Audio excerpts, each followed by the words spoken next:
Hello friends, welcome to our channel Creating Essence. I am Megan. And I'm Josh.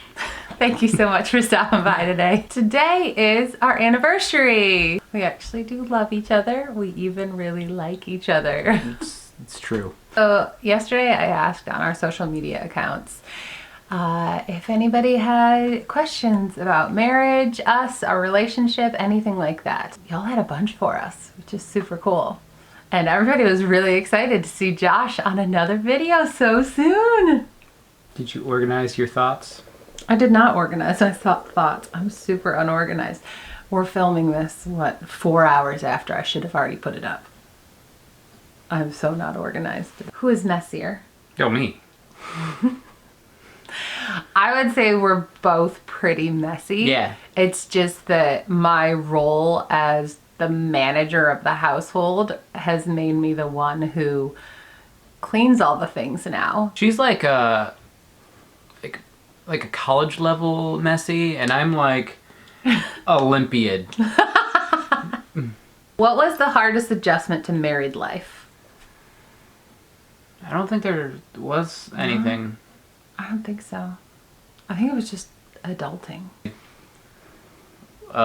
Didn't have a ton of responsibilities as a kid. I didn't have a ton. You know, I had to... I had it pretty easy as far as... I mean, we came from very opposite ends of the spectrum. He came from pretty chill, suburbanish, typical kid going to school, playing sports.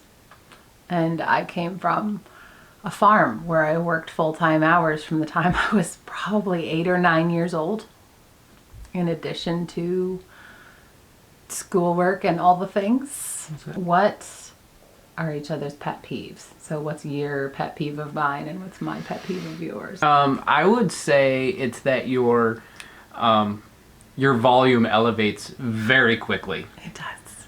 It does. She goes from a completely normal, like, bass level voice to, it sounds like she's, I don't know. It's loud. And not even necessarily when I'm mad. It's like expression of emotion. I'm like that Will Ferrell character who had the voice modulation. I have a voice modulation issue. I cannot control the volume of my voice. It's pretty accurate. I would say he leaves his socks everywhere. I do. You know? He just removes his socks from his feet in stride and they stay there. They always stay there. How did you two decide to get married? I proposed. Mm-hmm. That's true. That's true. And she said yes. Yep. I mean, there's a little bit more behind it. We just we kind of clicked. We had a lot. We had a lot in common. Mm-hmm. We had a lot of similar thoughts and feelings about family and life and society and culture, and I mean, it just clicked. I feel like once we got to a point where we knew that we were the people we wanted to spend the rest of our lives with, it just kind of seemed silly to wait. I mean, I know long engagements are a thing, but we were like, nah, we knew. So we wanted to do it. Just go. And we were engaged long enough to plan our wedding. Tell me about finding ways to keep the love alive. We find it so difficult to make time for one another between exhaustion, my husband's 2 jobs, stress of homekeeping and homeschool planning, etc. We've made it a priority to have that more intimate alone time. Yeah. You know, it comes in different ways. Sometimes it's, after the kids are in bed, let's rent a movie and just, veg out on the couch and be near each other. You know, just going to bed early so you can snuggle and watch TV in bed. And once Annie got old enough, we were able to go out on dates more frequently. So that was over the last probably 6 months or so. We started trying to go out maybe once a week. Just the 2 of us, and that was something we really hadn't done until then, because once you have a lot of kids, babysitters pricey. Or even any. I mean, when we just had Annalise, we were so stinking broke. The idea of There was no paying money. for a babysitter, much less going out to eat, was not happening. And our family, neither side was super involved in our lives, so it wasn't like, we had grandparents and aunts and uncles to just drop the kids off anytime we needed, some alone time. So we did date night in, which a lot of times for us, that'll be like takeout, or one of us does bedtime and the other one cooks a nice dinner that we both like, that the kids don't necessarily like. And then we watch a movie together, or we play board games together. And it doesn't have to be extravagant. It's just pointedly connecting, because we definitely went through a period of time early on in our marriage when our second was a baby, because before we knew he had neurological issues, it was a very, very hard time in our lives, and our marriage really took a hit. I would say there was more to that as well. I was kind of a bum. There was a lot going on. I don't say this lightly at all, but we were living in profound poverty because life had dealt us some really, really hard things. Like, we were doing our best with what we could. We had multiple jobs. Even if it was, fast food in the hours in the day that we could fill, that's what we'd been doing since college, because that's all we knew. We just knew you work, and you work hard, and you do your best. There was a lot of stress in our lives, and the first thing to go, most therapists will say, and we can attest to, the first thing to go in a relationship is intimacy. And that was one thing we learned that we just had to make happen, whether we felt like it or not. It's so much more than just physical. Which one of your kiddos are the most like each of you, and how? You got So Annie. Gabe. No, Gabe. Annie is your clone. She looks like me, She does. but her personality is 100% Megan. I would say Annie in some aspects. I can see that. She has no personality traits aligned with me at all. Annie loves to read. She loves to learn. She loves babies and pets, and she loves nothing more than to just sit in the shade and read a good book. And that is totally me. But my brain works like Gabe. And if you know our Gabe, you know what I'm talking about. But that is 100% my brain. You, Ella. Yeah, I'd say Ella. Just pretty chill, pretty happy, and can just go with the flow, likes to see people happy. Yeah, I'd say that's who I was thinking of. Maybe a little bit of Saul. Yeah. Solly he's funny. He just wants everybody to be happy. And he's just funny. Just likes to be really goofy. Yeah, he's a goofball. It's not appropriate ever.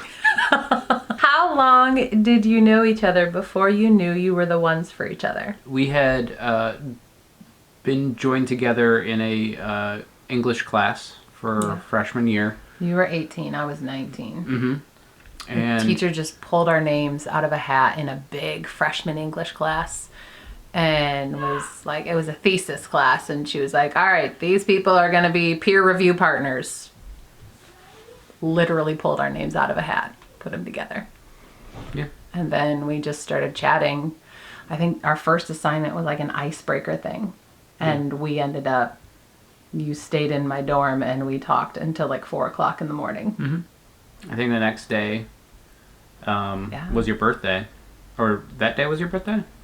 That day was I don't know. I think It was right around my birthday. It was in February. And you asked me to come down and hang out, and I did. And again, we hung out. Just talked For hours. And then that weekend, you invited me to go back to your hometown for church. Yeah, it was like 45 minutes away from college. So we spent a lot of time together in that first week. Yeah. Just chatting. Mm-hmm. And then February 15th, because he said he wouldn't do it on Valentine's Day because that was too cliche, he actually asked me out. This is couple weeks. A week. A full week. There you go. But it was like deep, hours-long conversations almost every single night after I'd get out of basketball practice, work on my homework, and we'd either talk on AOL Instant Messenger or he'd come down to my dorm room because his dorm room was in a kind of crazy building. I was in the studious, have to get approved for all girls dorm. So it was really chill. He was the only guy who was always hanging out there. We joked at the guest bathroom, like all my friends in the hallway, we joked that the guest bathroom at the end of the hall was Josh's bathroom. Because he was the only person who ever used it. I think Tony put a sign on it. Yep. Yep, my next door neighbor made a sign for the door that covered up guest bathroom and said Josh's bathroom. But yeah, we were 18 and 19 and we got married when we were 21 and 22. Yeah. So that answers the next question. How long did you date or court? It was like 2.5-ish years. Yeah. What has brought the most growth in your marriage? I would say the hard times, like especially early on. Yeah, getting to those decision points that are really really difficult and require a lot of introspection about yourself and your marriage and your family, to figure out who you are, who you want to be, with yourself and with your spouse, and having just wide open dialogue. And I don't think we could have made it without our premarital counseling. We had an amazing pastor at our church who was the pastor who married us. Premarital counseling wasn't like, I had heard of it, but it wasn't something that I was like, oh, we need to do premarital counseling. And I'm a big fan of therapy. But our pastor's kind of policy was, you know, we go through this workbook and we do premarital counseling before I marry you. That's just how we do it. And we're like, okay, cool.